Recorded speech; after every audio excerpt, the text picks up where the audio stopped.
They laughed when the deaf bride arrived until the rancher said, "She is better than all of you, Montana Territory, 1879. A small frontier church on the edge of Deerhorn Crossing." Late morning, the church smelled of dust and old cedar, warmed by the late summer sun slanting through stained glass. Townsfolk filled every pew, not with hearts full of joy, but with eyes hungry for spectacle. This wasn't a wedding they came to celebrate. It was a show they came to watch. At the back of the church, the doors creaked open. Elena stood there small and pale in a modest white dress. Her hands clutched a dried bouquet, the lace gloves barely covering how they trembled. Her hair was pinned back with care, and around her neck hung a silver locket that once belonged to her mother. She took a step forward and then another. Her face held a smile, not of happiness, but of sheer willpower. Her pale blue eyes scanned the crowd, catching nothing but raised brows, tight-lipped whispers, and pity laced with mockery. She couldn't hear the murmurs that curled behind her back like smoke, but she saw the looks, and that was enough. "She can't even hear the vows," someone muttered under their breath. "Elijah's marrying a ghost," someone else said. "No voice, no ears. What's the point?" Elena's smile faltered, but she kept walking. At the altar, Elijah waited, handsome in his pressed vest, jaw tight, eyes anywhere but on her. His parents stood proudly behind him, watching like vultures perched on velvet. The priest opened the book, cleared his throat, and began. The vows were short, customary, but when he turned to Elijah and asked, "Do you take this woman?" Elijah didn't answer. The priest paused. "Elijah." The groom looked at Elena for the first time all morning. Not with affection, not with joy, but with contempt. "I can't marry a woman who doesn't even know when someone says her name." His voice rang clear through the chapel. Gasps erupted, then laughter. Elena blinked, her head turned slightly, trying to catch something, anything. She stared at Elijah's lips, trying to read them, hoping her eyes were wrong. But she saw it again. Those cruel words mouthed with pride. She looked to the crowd. People were laughing. Some shook their heads. Others smirked. No one reached for her. She turned to Elijah, her bouquet falling from her hands. His mother stepped forward and hissed, "We were doing you a favor." Her knees gave out and she collapsed to the floor, her dress crumpling beneath her. Her ears heard nothing, but the noise of the world crashing down on her was deafening all the same. And then a voice, not mocking, not cruel, sharp, loud, angry. "That's enough." Everyone turned. At the back of the church, a man stepped forward, broad, shouldered, sun-browned, with eyes like thunderclouds about to break. He wore no Sunday suit, just his worn ranch coat and dusty boots. But he moved with authority, each step echoing like gunfire across the pews. Colt Brenner, the widow rancher, a man of few words and fewer smiles, he walked straight to Elena, crouched beside her. He didn't speak at first. He just reached out gently, helping her up. She looked at him, eyes wide, lips trembling. He took her hand, then turned to the room. "She is better than all of you." Gasps again. Colt raised his chin. "And I will marry her now." No one laughed. No one moved. Even the priest stood frozen, book trembling in his hands. Elena looked at Colt, trying to understand. She couldn't hear him, but she saw it in his face. He meant every word. He wasn't offering her pity. He wasn't saving her for show. He saw her, and he stood with her. In the silence that followed, something shifted. Not in the crowd, but in her. Her chin lifted, and for the first time that day, her smile was real. The church had never been quieter. The tension that followed Colt Brenner's words hung thick in the air, heavier than the scent of wood polish and wilted flowers. For a long moment, no one spoke, no one dared. Even the preacher stood frozen, Bible still in hand, eyes darting between the tall rancher and the girl with trembling hands. Elena stood like stone, her mind spiraling, her heart pounded in her chest, not from joy or fear, but confusion so total it left her dizzy. She could not hear the silence, but she could feel it. She could feel it in the stillness of bodies, in the burn of eyes, staring at her like she had suddenly transformed into something other than a woman betrayed. Then he stepped closer. Colt's hand, calloused and warm, reached for hers. She flinched, unsure, but he didn't pull. Instead, he gently turned her palm upward and traced something with his finger, slow and deliberate. Safe now, her lips parted, her eyes flicked to his. He wasn't smiling, he wasn't pitying, he was steady, rooted, like the kind of tree that didn't fall in storms. The preacher finally cleared his throat. "Do you mean to marry her right now?" Colt didn't look away from Elena. "Yes," the preacher hesitated. "Mr. Brenner, I'm not sure if this is I said yes." Colt's tone held no room for argument. Elena's brows drew together. Her fingers gripped her bouquet tighter. She looked back and forth between Colt, the preacher, and the rows of faces that still burned with judgment. The man who had shamed her, Thomas, shifted on his feet in the front pew, jaw clenched. "This is ridiculous," he muttered. "She doesn't even know what's going on." Colt turned toward him, voice calm but sharp as broken glass. "And yet she's more decent than you'll ever be." Gasps rippled again, but he ignored them. He turned back to Elena slowly, deliberately. He pointed to himself, then to her. He mimed a ring around his finger. Her breath caught. Her head shook slightly, unsure whether to believe, whether she was even awake. But something about his presence, his calm, made her want to believe. The preacher, unsure what else to do, opened his Bible again. "Then by the power vested in me," he began, his voice thin, "I pronounce you husband and wife." No one clapped. No one smiled. There was only silence, real and imagined, as Colt gently took her hand and led her down the aisle. Outside, the wind had picked up. The gathered crowd parted, whispering, some shaking their heads in disapproval, others watching as if it were theater. Elena didn't meet their eyes. She couldn't. Her mind was a storm. Her fingers trembled in Colt's grasp. She could not make sense of any of it. Why had this man, this stranger, stepped between her and shame? What did he gain from this? They walked past the wagons, past the rows of disapproving townsfolk. Colt's jaw was set like stone, but he didn't look back at them. He helped her mount his horse with quiet ease, his touch gentle, never lingering too long. When they were seated, he clicked the reins, and they rode. The sun was high, the trail was dry, dust kicked up in waves behind them. They did not speak. They could not. Elena watched the horizon blur past, her thoughts louder than the silence. She thought about the faces in the church, the laughter she could not hear, but had seen in every cruel smirk. She thought about Thomas's betrayal, about the cold flash in his eyes when he tossed her aside. And now this man beside her. Why, the ranch was wide, sprawling over soft hills and fenced pastures. When they arrived, Colt helped her down without a word and gestured toward the house. She followed, dazed. Inside, it was quiet and clean, worn furniture, a warm fire, a home.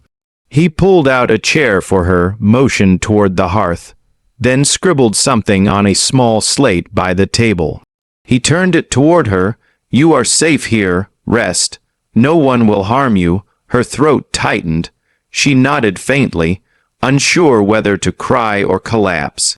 He gave a short, respectful nod, tipped his hat, and stepped out of the room.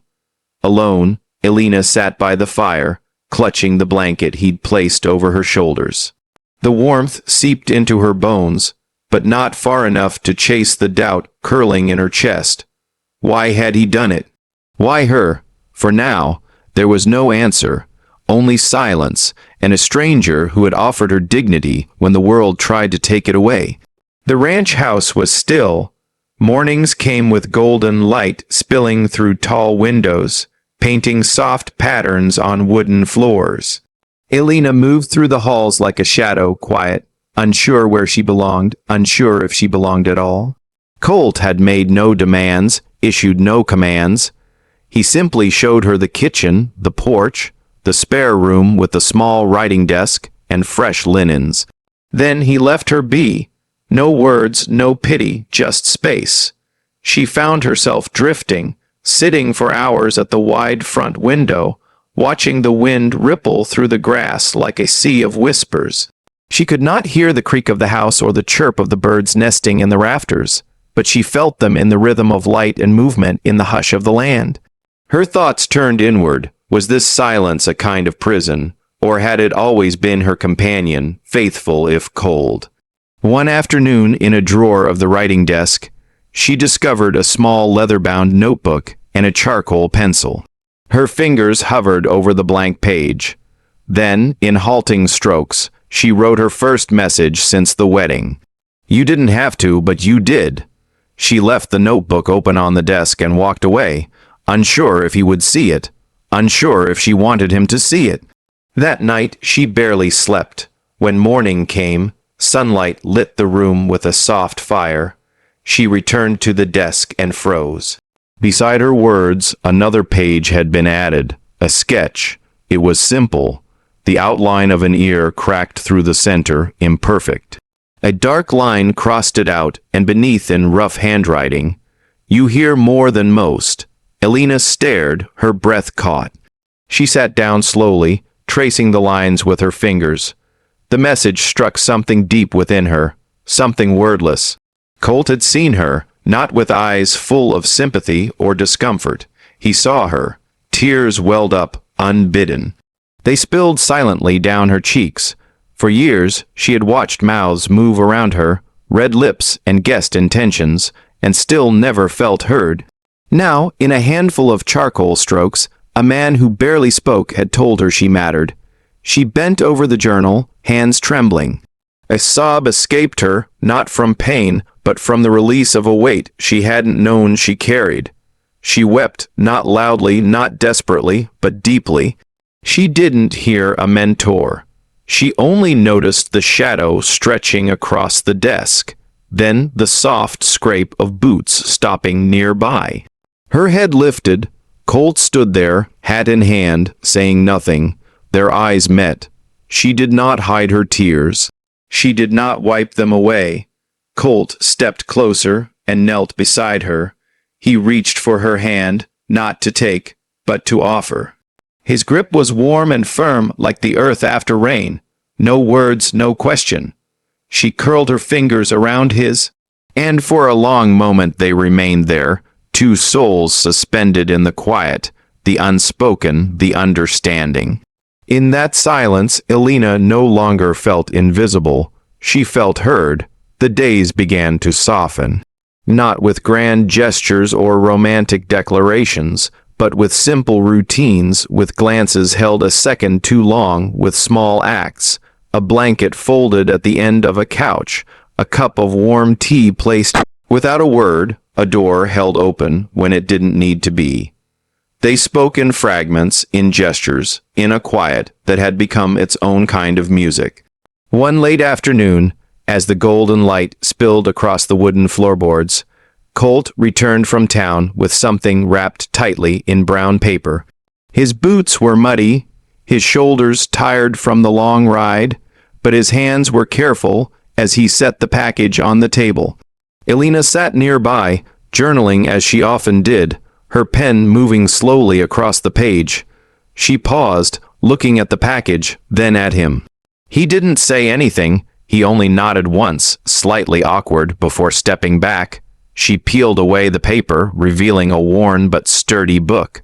Its title, though handwritten and smudged, was unmistakable. American Manual Alphabet and Signs. Beginner's Guide. Her breath caught. She looked up, her eyes wide.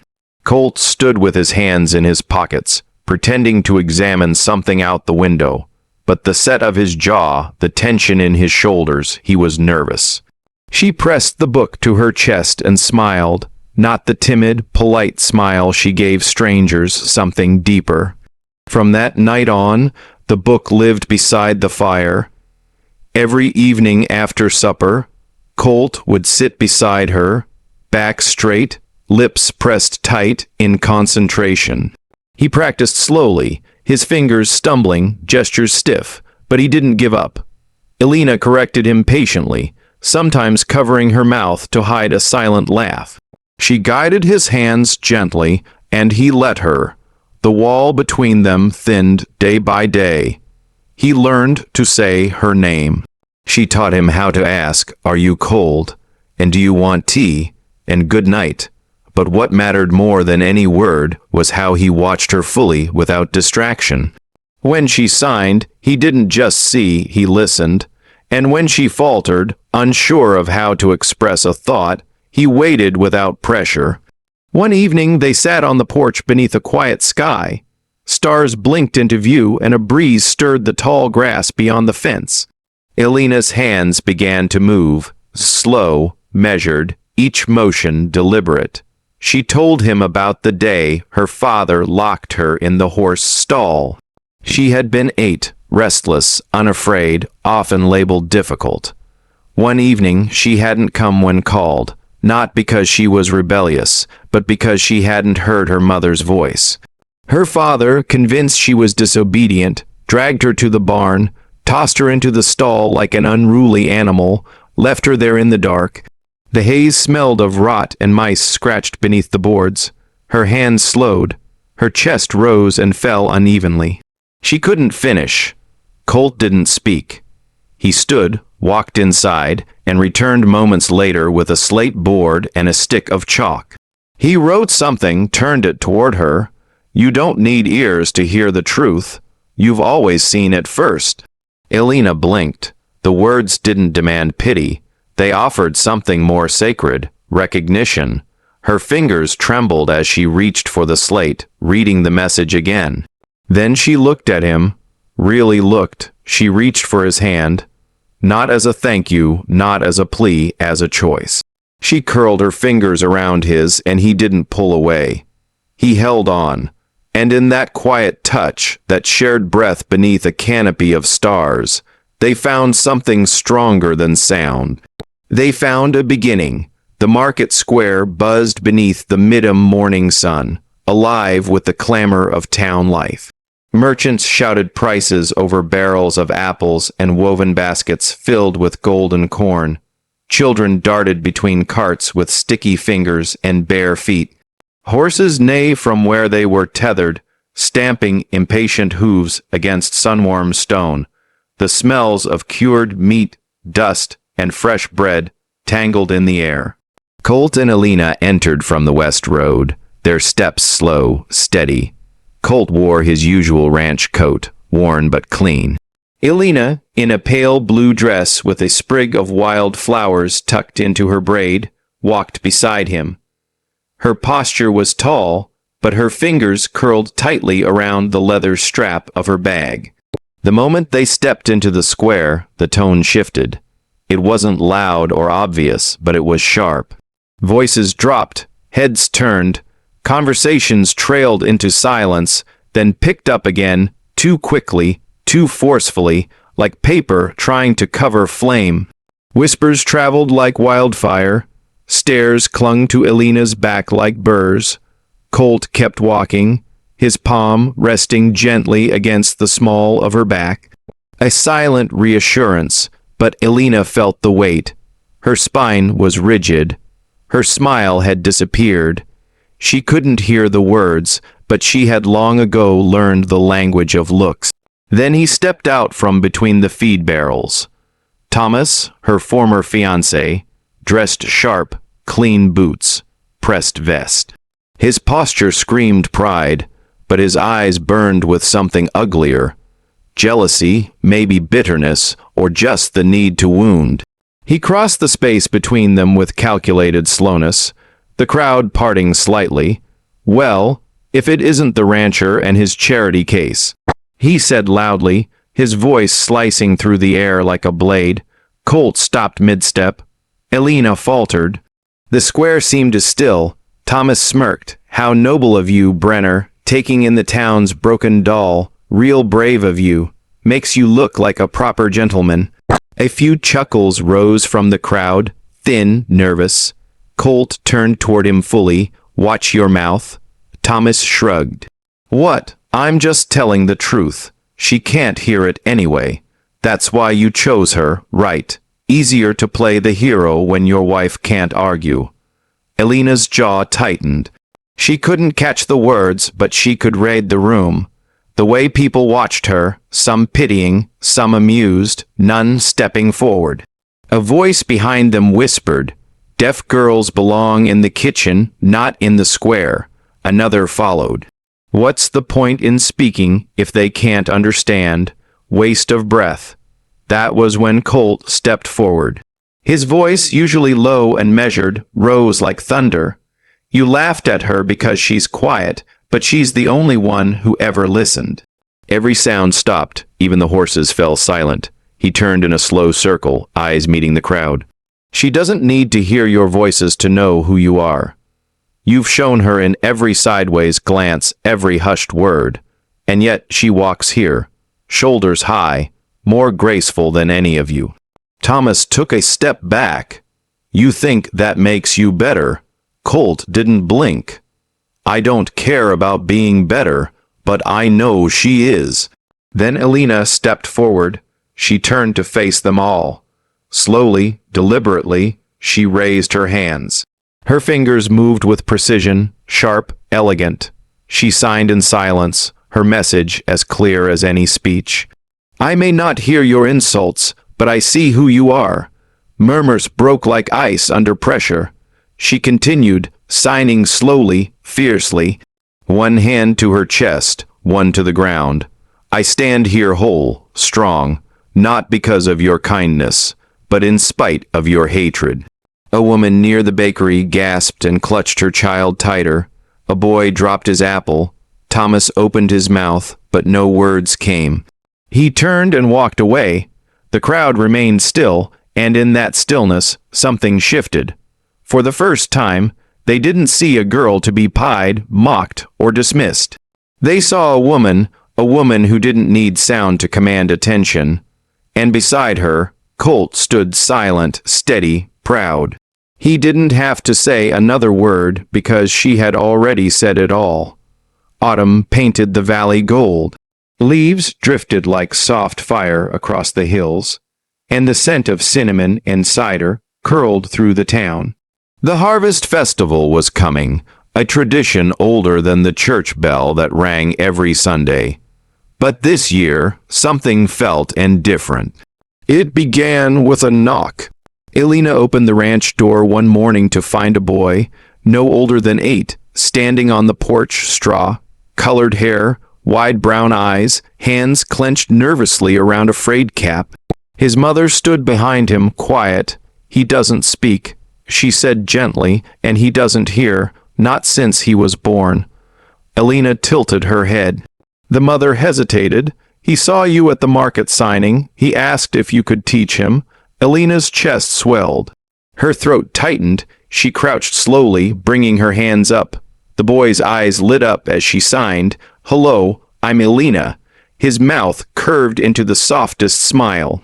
From that day on, he came every afternoon. Colt built them a bench beneath the cottonwood tree, and Elena taught with hands, drawings, laughter. The boy learned quickly. His fingers fumbled at first, but she never grew frustrated. Her patience was quiet, unyielding. Word spread. Another child came, then a teenage girl with a brother who couldn't speak, then a father whose wife had gone silent from grief. Soon the townsfolk began to stop by, not to mock, but to watch, to listen in a new way. They saw something sacred in the way Elena moved, how her hands danced with meaning, how her eyes glowed when someone understood. Then came the harvest fair.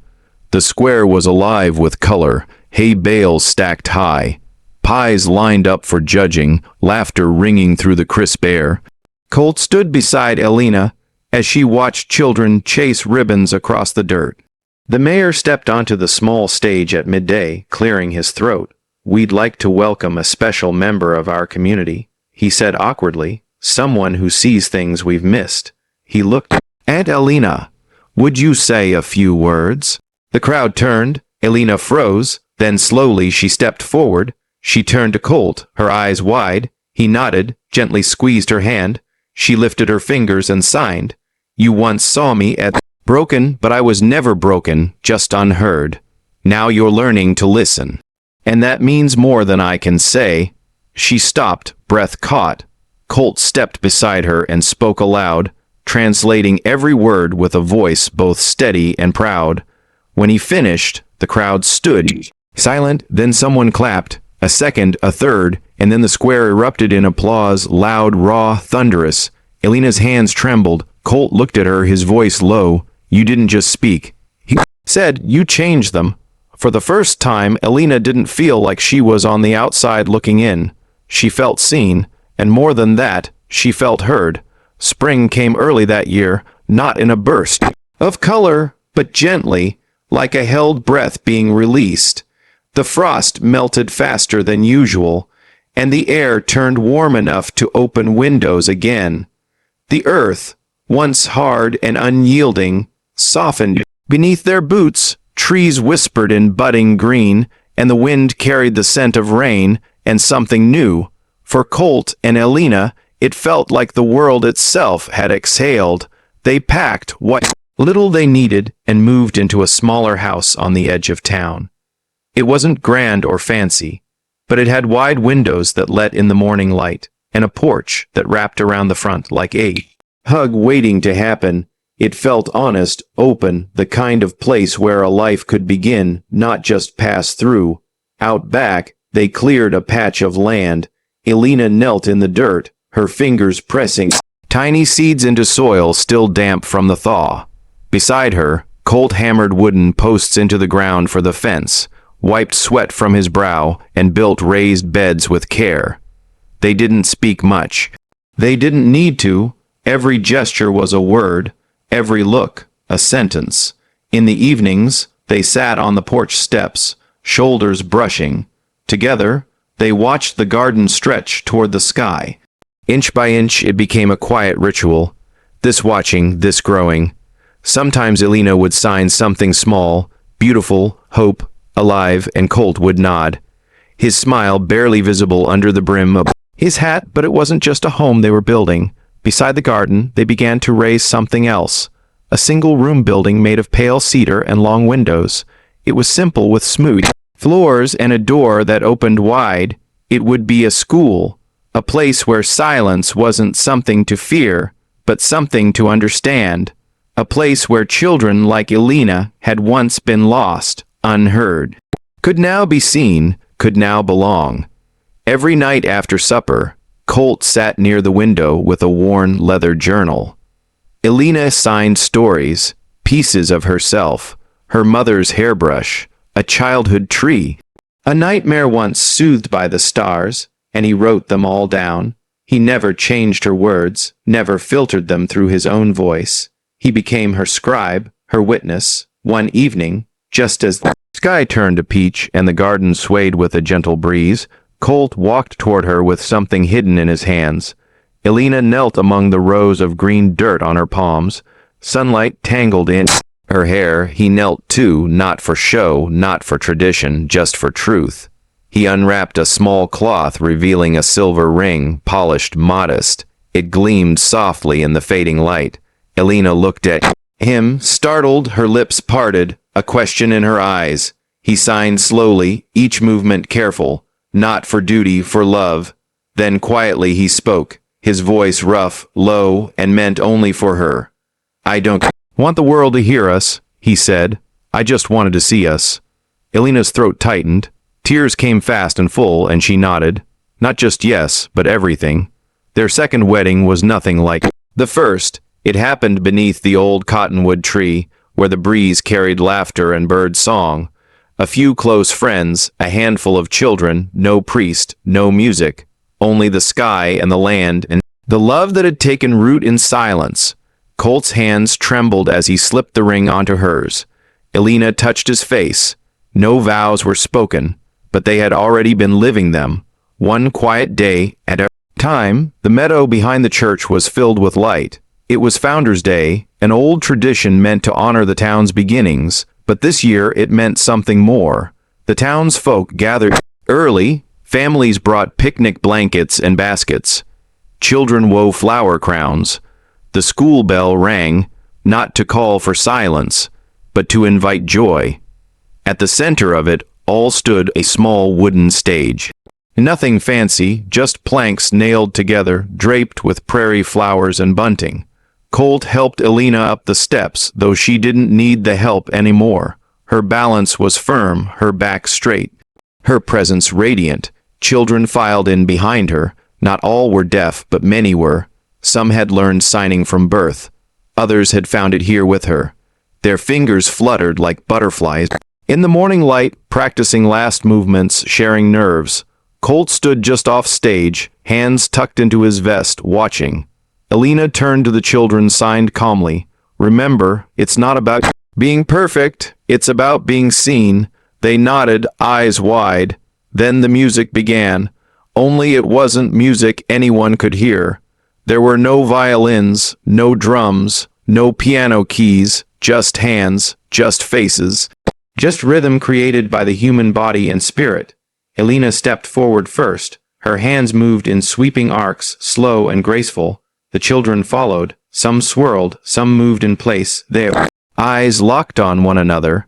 It was choreography of connection, a dance built from silence. To those watching, it was unlike anything they'd seen. Every movement told a story of fear, of isolation, of hope, of courage, of joy. One woman pressed a hand to her chest, tears spilling. A rancher beside her wiped his eyes. Even the mayor, stiff as always, dropped his hat to the ground and forgot to pick it up. As the final movement came, Elena stepped forward alone. Her hands signed the last stanza of their silent song. Even if the world never hears me, I will still speak. I will still dance, and I will still be loved. Then stillness, a beat, another, and then applause. First a murmur, then a roar. The whole town rose to their feet, hands clapping, many crying, all moved beyond words. A sound Elena couldn't hear but could feel, in the way the boards beneath her shook, in the way the sky seemed to vibrate with joy. She smiled deeply, fully. At the very edge of the crowd, standing alone, beneath a maple tree, was Thomas, her former fiancé. He didn't clap, he didn't move, but after a long moment he lowered his head, no longer out of pride, but in silent recognition. Elena saw him, and she let it go. When the crowd began to disperse, children rushing up to hug her, Colt stepped onto the stage. He didn't speak. He just wrapped his arms around her, kissed her temple, and together they looked out at the town, changed not by sermons or speeches or shame, but by the patient, steady insistence of a woman who had once been told her silence was a curse. That evening, as twilight bled into the hills, Elena stood atop the grassy ridge behind their home. The town shimmered below, lit with lanterns, echoes of laughter, footsteps dancing over the soil. She heard none of it, but she smiled because it was beautiful, because it was hers, because she knew finally that what she could not hear, she had helped the world feel. And behind her, Colt stood with a journal in hand, writing the final lines of their story, his voice quiet, steady, carried into the wind.